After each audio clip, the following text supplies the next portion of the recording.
According to investigators, the Federal Bureau of Investigation possesses more than 10,000 hours of surveillance footage, along with cell tower data and license plate records from that night. Yet publicly, they have said almost nothing about the vehicle believed to be involved. Not a description.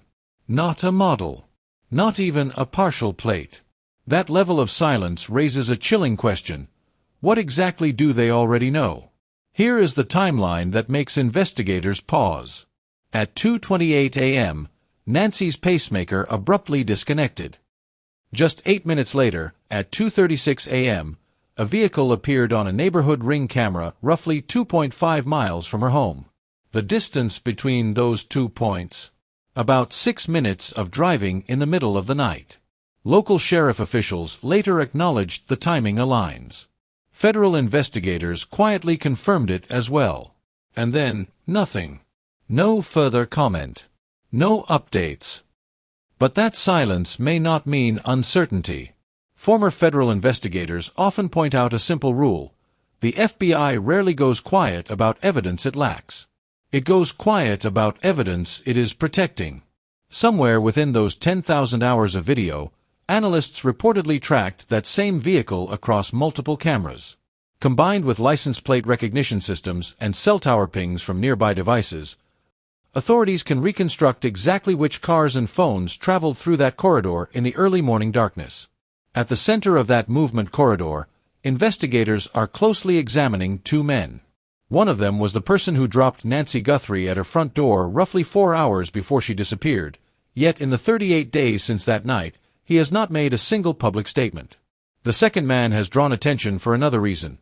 His physical appearance closely matches the description that the Federal Bureau of Investigation gave of the figure seen on Nancy's porch, to the point that investigators have never formally ruled him out. What is important here is that the FBI does not appear confused about the vehicle seen that night. On the contrary, several indications suggest that the investigation may now be increasingly centered around that car. The silence surrounding it does not sound like an investigation that has stalled. Instead, it resembles the kind of quiet that often surrounds a case while prosecutors are carefully building the final structure of their argument. In criminal investigations, there is a category of evidence known as a behavioral artifact. It differs from DNA, camera footage, or digital records because it does not require a laboratory to analyze or a subpoena to obtain. It exists in plain sight. It includes the patterns of how a person moves, the vehicle they drive, the routes they regularly take, and the times they appear in certain neighborhoods. When these behavioral details are observed repeatedly across multiple days and multiple moments, they begin to form a consistent pattern of activity. A portrait constructed not from a single moment, but from repeated actions that gradually reveal a clear behavioral pattern over time. In criminal investigations, the most revealing evidence is not always a single dramatic discovery. Sometimes it is a history built from many small, documented choices, details that mean very little on their own, but together begin to tell a much larger story. The vehicle captured on a Strategula family Ring camera at 2:36 a.m. on February 1, 2026, during the disappearance of Nancy Guthrie, has been described by investigators as a behavioral artifact. Not simply because of what the vehicle is, but because of where it appeared, when it appeared, the route it was traveling, and most importantly which individuals connected to this case are known to drive a vehicle matching that description through that exact corridor at that exact hour. After reviewing the footage, retired Detective Pat Broen from the New York City Police Department suggested the vehicle closely resembles a Kia Soul, a small compact crossover that is common, quiet, and easily overlooked. It is the kind of car that blends into the background, the kind of vehicle that does not attract attention. At 2:30 in the morning, if a sleepless neighbor glanced out a window and saw it passing down the street, chances are they would not think twice about it. But that very invisibility may not be accidental. It may represent a deliberate choice, and in investigations, deliberate choices often reveal something about the person who made them. That is why this story is not just about a car. It is about the route that car traveled, the timing of its movement, and the 2 men whose documented histories, locations, and behavioral patterns place them increasingly within the frame of this investigation. What is being discussed here is not an accusation, but the accumulated weight of publicly available facts placed side by side. Two names repeatedly appear within that context: Tommaso Cioni and Dominic Evans. One of them is the man who dropped Nancy Guthrie at her front door roughly 4 hours before she disappeared. The other has drawn attention because his physical appearance closely matches the description that the Federal Bureau of Investigation provided of the figure seen on Nancy's porch. The two men are also known to share a 19-year friendship, a connection that reportedly began through a Craigslist advertisement back in 2007. Beyond that, both individuals are linked to the same vehicle corridor captured on cameras during the night of the incident.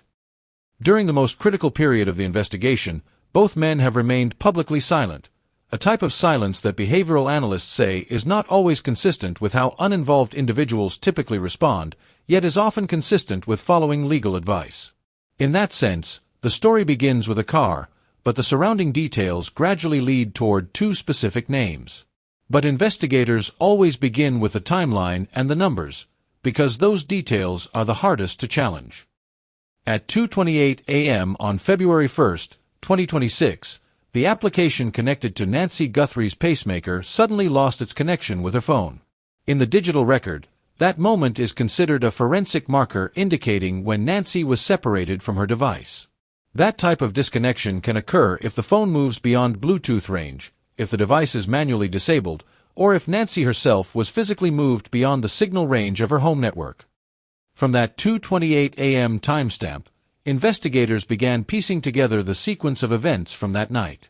No matter which scenario investigators consider, all three possibilities lead to the same conclusion. At that moment, Nancy Guthrie was being moved. When the application connected to her pacemaker lost contact with her phone at 2:28 a.m., it marked the point at which Nancy was no longer stationary inside her home. Around the same time frame, another detail appears in the record.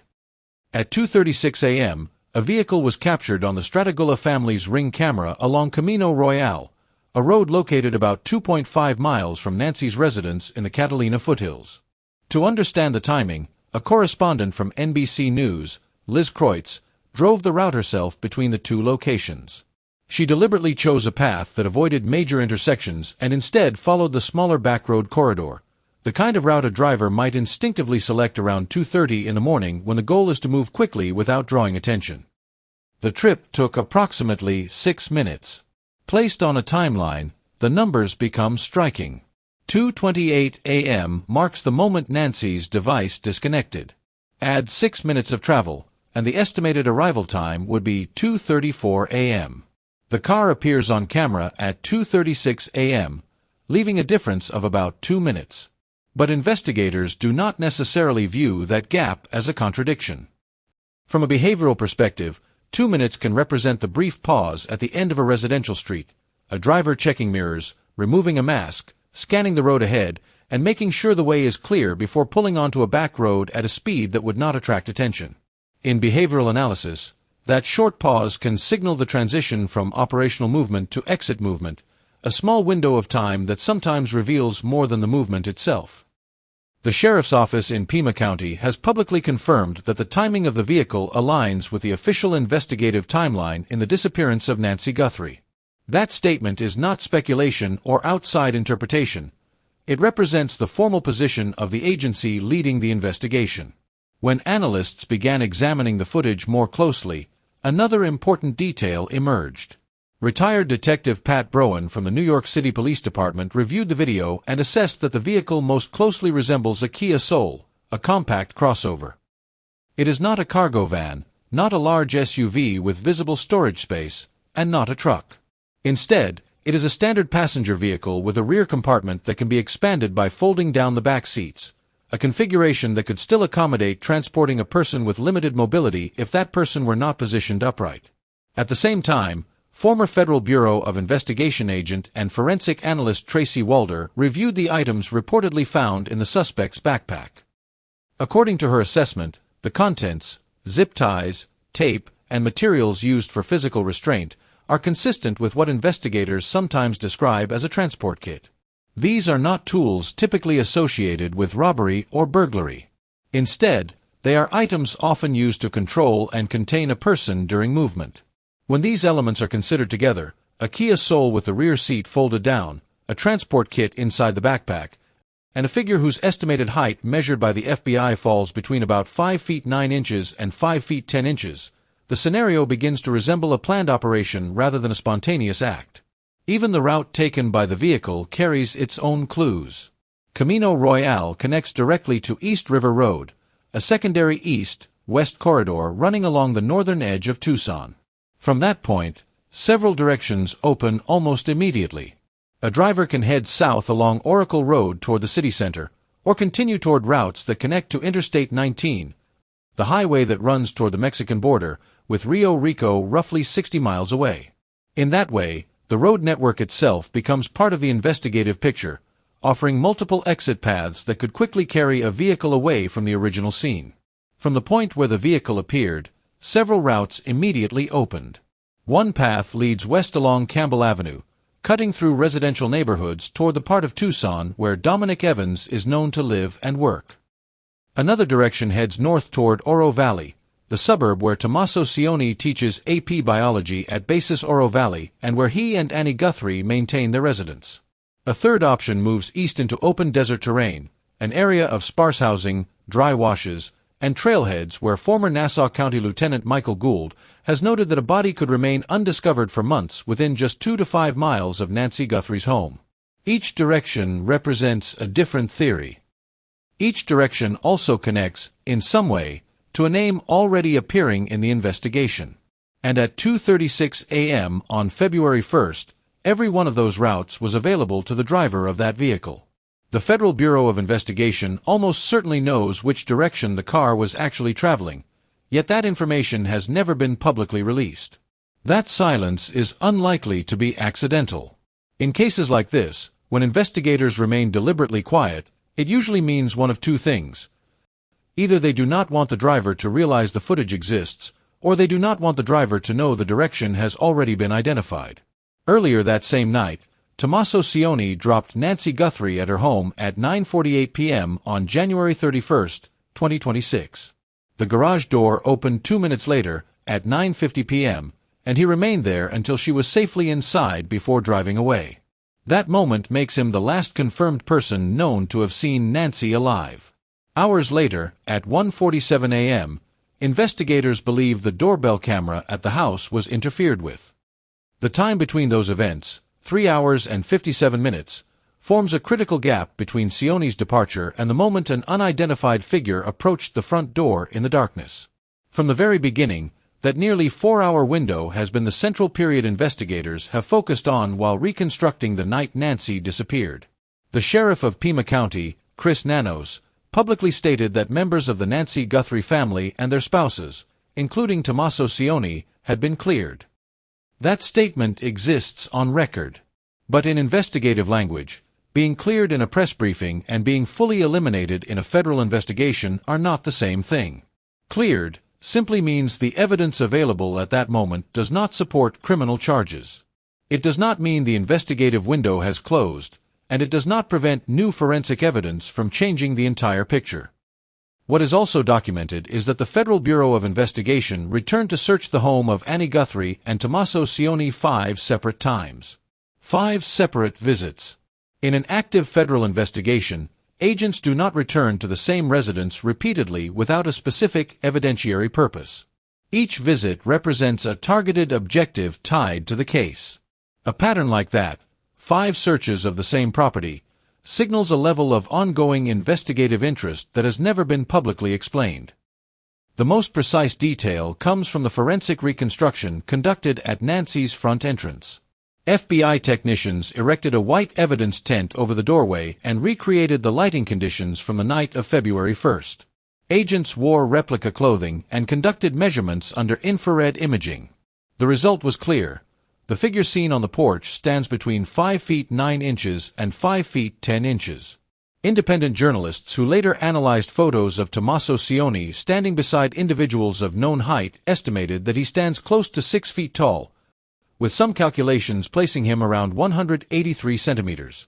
The numbers do not align perfectly. If the porch figure measures between 5 feet 9 inches and 5 feet 10 inches, and Cioni stands closer to 6 feet, then the measurements suggest he may not be the person captured on that camera. But a measurement is not the same as an exoneration. Measurements simply guide investigators toward the next question, not the final answer. Another detail has drawn attention. Cioni has remained completely silent for 38 days. Not a single public statement, not one appearance alongside Nancy Guthrie during public appeals. Meanwhile, others connected to the case have spoken publicly. Savannah Guthrie posted multiple emotional video messages. Annie cooperated with investigators to the extent that her property was searched and her vehicle examined. Cameron Guthrie addressed the suspected kidnapper directly in a televised plea. Cioni, however, has said nothing. Behavioral analysts often note that family members who believe a loved one has been abducted tend to appear visible, emotional, and urgent in public appeals. Individuals facing potential legal exposure, by contrast, often respond strategically, answering questions precisely and remaining silent otherwise, because every statement carries legal risk. Maintaining 38 days of uninterrupted silence in a case of this scale is not accidental. It is a choice repeated day after day. Another name entered public discussion on February 4, 2026, Dominic Evans. Court records in the Pima County system showed a criminal history connected to his name, including felony burglary, robbery, theft, embezzlement, and DUI charges. Several media outlets independently verified those records. Evans eventually gave one interview, speaking to the New York Times on February 25. During that interview, he said he had met Nancy Guthrie only once, at an Easter gathering in 2011. According to Evans, investigators interviewed him for about 40 minutes during the first week of the case, and he had not been contacted again afterward. He stated that on the night spanning January 31st into February 1st, he was at home with his wife and children. His wife confirmed that account, and available phone data reportedly supported the timeline. Sheriff Chris Nanos later expressed sympathy toward Evans and even suggested he might consider legal action against individuals spreading unverified claims about him. To date, Dominic Evans has not been formally named as a suspect, charged, or arrested in connection with the disappearance of Nancy Guthrie. What investigators currently have is a physical description and a documented record, not a formal accusation. According to the analysis conducted by the Federal Bureau of Investigation, the individual seen on the porch appears to be a male between approximately 5 feet 9 inches and 5 feet 10 inches, of average build, with dark facial hair visible beneath a mask. Former FBI Supervisory Special Agent Jim Clementi also pointed to a possible mark on the subject's right wrist visible under infrared imaging, which could indicate a tattoo. If that detail were confirmed, it could become a decisive identifier, something capable of placing individuals inside or outside the suspect pool entirely. Public records show that Evans's documented height falls within the range described by investigators. His build appears similar, and the presence of facial hair matches photographs that have circulated publicly. Evans also lives in Tucson, placing him within the geographic area of the investigation. His criminal history includes burglary charges under Arizona law, an offense defined as entering or remaining unlawfully in a structure with the intent to commit a felony inside. The legal definition of burglary and what appears in the doorbell footage share a similar pattern of behavior. A figure moving through a gated entrance without visible forced entry and navigating a private residence with a level of familiarity. Another layer emerges when investigators examine the relationship that links Evans to others in the case. In April 2007, Evans met Tommaso Cioni through a classified advertisement in the Tucson Weekly. The two formed a band, recorded music together, and maintained a friendship that lasted nearly 19 years. During that entire time, Cioni was already married to Nancy Guthrie, the daughter of Nancy Guthrie. Over the course of nearly 2 decades, through rehearsals, trips, and ordinary conversations, information can pass naturally, the way small personal details often surface during long friendships: an address, a routine, a physical limitation, or the layout of a home.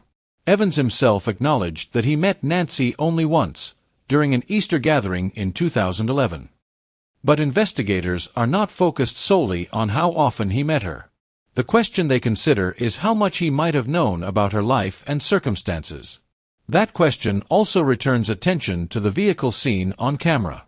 The car itself represents a deliberate decision, a driver choosing a route through the Catalina foothills, using back roads that connect quietly to the larger arterial routes leading out of northern Tucson. Knowledge like that rarely comes from simply looking at a map. It usually belongs to someone who has driven those roads before. Tommaso Cioni, who lives in Oro Valley, regularly travels that same corridor. The route connecting Oro Valley and Nancy Guthrie's home passes near Camino Royale, the very road where the vehicle was recorded. On documented occasions, including the night of January 31st, Cioni drove between his residence and Nancy's home. In other words, he knows that road well, just as anyone who has made that drive many times would. Both Dominic Evans and Tommaso Cioni live in areas connected by the same road network where the vehicle was captured at 2:36 a.m. during the disappearance of Nancy Guthrie. That sighting came just 8 minutes after Nancy's pacemaker disconnected at 2:28 a.m., and investigators have confirmed that the drive between those 2 points takes about 6 minutes, a timeline publicly acknowledged by the sheriff's office in Pima County as matching the investigative reconstruction. Beyond the timeline, forensic evidence may further narrow the focus.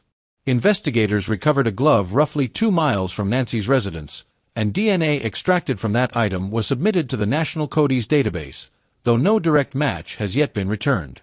A second source of biological evidence, a mixed DNA profile collected from inside the home, is still undergoing analysis in a laboratory in Florida.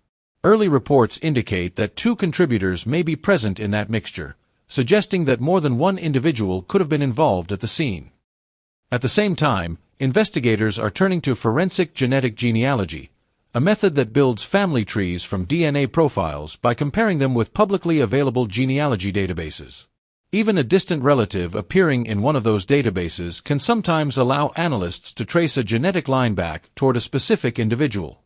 Because Arizona law requires DNA collection for certain felony convictions, including burglary, any qualifying offender's profile may already exist in state databases and could be compared against the evidence collected in the case. Meanwhile, the investigation continues to rely on a large body of technical data. Authorities are reviewing cell tower records, vehicle registration data, and more than 10,000 hours of surveillance footage gathered since the first week after Nancy disappeared. Each frame of that video is being examined in an effort to identify the vehicle's exact route and confirm who may have been driving it that night. A $1 million reward remains in place for information leading to answers. After more than a month, Nancy Guthrie, an 84-year-old woman with a pacemaker who had lived in her home for decades, remains missing. Investigators believe she was deliberately targeted and removed from the property during the night, and the case remains active as authorities continue to analyze DNA evidence, digital records, and surveillance footage in the effort to determine what happened and where the trail ultimately leads.